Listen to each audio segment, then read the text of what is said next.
Las actividades en el espacio, incluyendo la tecnología satelital, se remontan a tiempos muy remotos, cuando el hombre empezó a medir los movimientos de las estrellas, dando origen a una de las ramas más antiguas de la ciencia, la mecánica celeste. No fue sino hasta 1945 cuando el entonces secretario de la Sociedad Interplanetaria Británica, Arthur C. Clarke, publicó un artículo que muchos calificaron como fantasioso, acerca de la posibilidad de transmitir señales de radio, televisión a través de largas distancias, proponiendo un satélite artificial ubicado a una altura de 36.000 kilómetros que girara alrededor de la Tierra una vez cada 24 horas. Este artefacto estaría equipado con instrumentos para recibir y transmitir señales entre él mismo y uno o varios puntos desde la Tierra. También añadía que para hacer posible la cobertura de todo el planeta habría que colocar 3 de estos satélites de manera equidistante a la altura mencionada con la línea del Ecuador. El artículo presentaba además algunos cálculos sobre la energía que se requería para que dichos satélites funcionaran, y para ello proponía el aprovechamiento de la energía solar.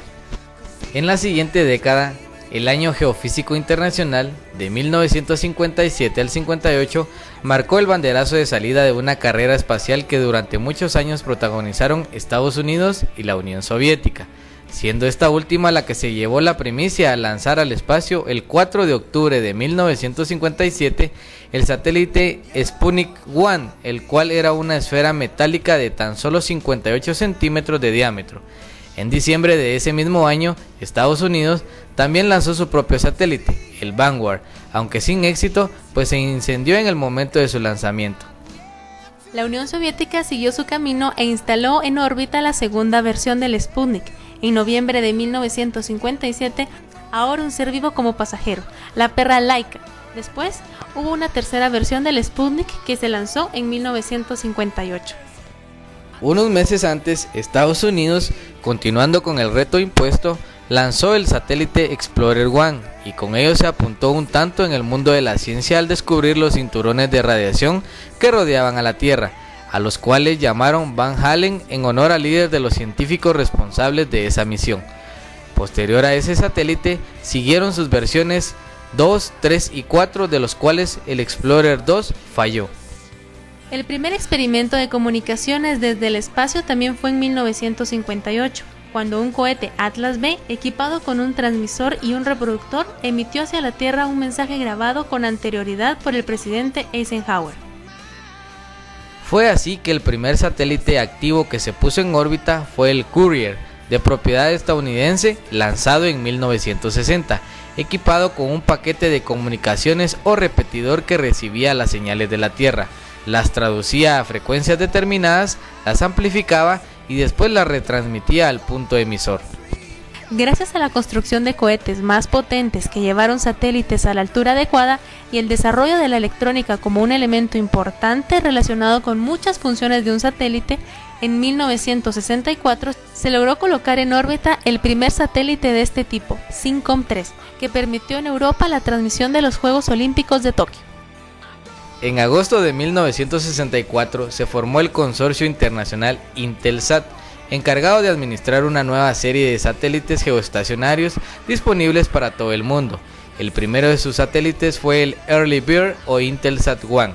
En la actualidad existen alrededor de 200 de esta clase, en su mayoría geoestacionarios, conectando lugares de todo el mundo y que, además de servir para la telecomunicación internacional, se emplean para servicios como televisión y observación meteorológica, entre otras aplicaciones. Y para continuar con el tema de los satélites y profundizando un poco más, te decimos qué es un satélite artificial. Son ingenios lanzados por un cohete que pasan a describir una órbita alrededor de la Tierra o de otro astro. Un satélite es un cuerpo que gira alrededor de otro. La Tierra tiene un satélite natural y cerca de 9.000 satélites artificiales. Y ahora nos haremos la pregunta, ¿para qué sirven los satélites? Y estos son los protagonistas principales de las comunicaciones en el mundo. Gracias a ellos recibimos señales de televisión, de radio y teléfono, o tenemos información valiosa del clima, de nuestro medio ambiente y del espacio. Y para terminar de conocer cómo funcionan realmente los satélites, te contamos. Imaginemos que estamos en una montaña por encima de la atmósfera. Si lanzamos una pelota con poca fuerza, la gravedad la atraerá hacia la Tierra. ¿Qué nos puedes contar tú, Benji? Si se lanza más fuerte, caerá más lejos. Mientras más fuerza se aplique, más lejos viajará horizontalmente antes de caer. Ahora bien, si pudiéramos lanzar la bola a 28.000 kilómetros por hora, nunca caería a la Tierra. A esto se le llama estar en órbita. Una nave fuera de la atmósfera se mantiene viajando a esta velocidad, pues no hay resistencia del aire que la detenga. Como en cualquier ciencia, y como todos los cuerpos, ahora entremos a la anatomía satelital, donde podremos explicar que se pueden dividirse de manera conveniente en dos elementos principales, la carga útil y la plataforma. Adentrándonos un poquito más en la anatomía de cada uno de ellos, podemos describir que tienen paneles solares, cámara de monitorización, equipo de almacenamiento de datos, antena, medidor de gases de efecto invernadero y paneles solares. Adentrándonos un poco más al tema de los satélites, vamos a ver que se dividen en dos grandes ramas, por su órbita y por su funcionalidad. Los de tipo de órbita baja sirven principalmente para las comunicaciones y observación de la Tierra, de órbita polar para el clima y la navegación, y órbita geoestacionaria para las comunicaciones, el clima, navegación y GPS. Además de la órbita elíptica, que también sirve para las comunicaciones. Pasándonos a otra rama de los satélites, vemos que también existen los satélites por su finalidad, que encontramos satélites meteorológicos, militares y espías, científicos, de telecomunicaciones, para navegación, observación de la Tierra y radioaficionados.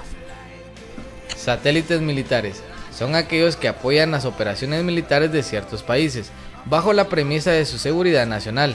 La magnitud de sus programas espaciales militares es tan grande y secreta que hasta hace poco solo se podía valorar por el número de lanzamientos que se suponía. Los satélites científicos empezaron a lanzarse en la década de los años 50 y hasta ahora tienen como principal objetivo estudiar la Tierra, la superficie, la atmósfera y el entorno, y los demás cuerpos celestes. Los satélites de observación, estos observan el planeta mediante sensores multiespectrales. Esto es que pueden sensar diferentes frecuencias o colores, lo que les permite localizar recursos naturales, vigilar las condiciones de salud de los cultivos, el grado de deforestación, el avance de la contaminación en los mares y un sinfín de características más. Los satélites de comunicación son satélites artificiales estacionados en el espacio con el propósito de servir a las telecomunicaciones usando frecuencias de radio y microondas. Muchos de ellos están en órbitas geoestacionarias o geosincronizadas. La televisión por cable es un medio del cual difunde video y audio señales desde un satélite geoestacionario a los platos ubicados en las superficies de la Tierra. En cuanto a la comunicación móvil, podemos decir que es una de las ventajas primordiales de las comunicaciones porque los satélites permiten el acceso a lugares remotos sin necesidad de grandes infraestructuras terrestres. Satélites de banda ancha o Internet. La banda ancha vía satélite es otra forma de banda ancha inalámbrica, útil también para dar servicio en áreas remotas o muy poco pobladas. Los satélites de comunicación personal. En 1998 y 1999 probablemente pasaron a la historia como el año de los satélites de comunicación personal PCS, los primeros de los dos grandes contendientes para el mercado de los PCS, Gran Leo, Iridium y Globalstar.